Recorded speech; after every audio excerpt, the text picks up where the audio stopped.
Barreling down the home straight at almost 50 miles an hour, junior Wesley Doyle is strapped into a go-kart on a track 70 miles away in Garnett, Kansas.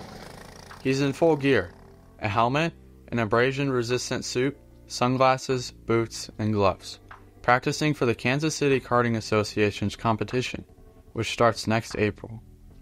Doyle only started about 2 months ago, but his love for racing began long before that.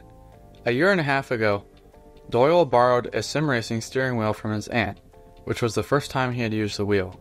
Doyle was hooked, but he wanted more. I went to one of the go-karting races and I saw how everybody was and I was like, this is awesome. I want to do this. Though, getting from behind the screen to behind the wheel was going to be a challenge. Doyle needed a kart and the know-how of racing to drive one. To begin, Doyle started looking around for a used gas cart. They were expensive. A used gas cart would cost around $4,000. I created a list of jobs that I could do for people. So pulling weeds, mowing lawns, and then I just went around asking people. Near the end of the summer, Doyle finally had enough money for a cart. Along with his saved wages from 2 years at Meet Mitch's barbecue, Doyle made an additional $6,000 through creating a lawn care business and babysitting for more than 70 families.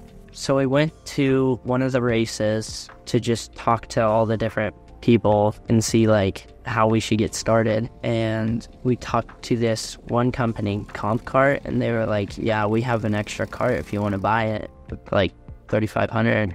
We were like, sure. So we bought it.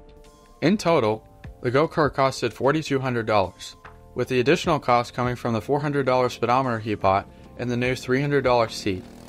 Doyle also needed to purchase a helmet, chest protection, and race-ready clothing. Once he had bought all the equipment, Doyle had everything he needed and was finally ready to race. But, as he soon found out on his first lap, racing on the track was quite different from using a sim wheel. My first time I went, I spun 6 times in the grass. With Doyle's consistent practice, his lap times had decreased by a couple hundredths every week. Doyle has also become familiar with how the KCKA competition league works. The season begins with a test and tune segment where racers have the chance to tune their karts and make any changes needed.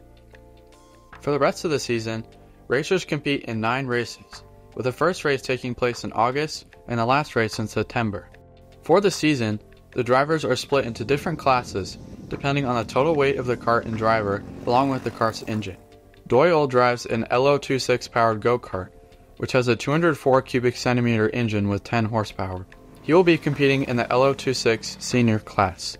So you show up on Saturday, and one day you do clockwise around the track, and then the other day on Sunday you do counterclockwise.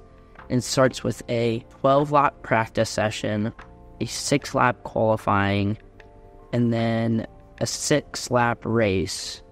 So far, Doyle's fastest lap time at Garnet is 27.95 seconds, meaning the required time to participate in the competition.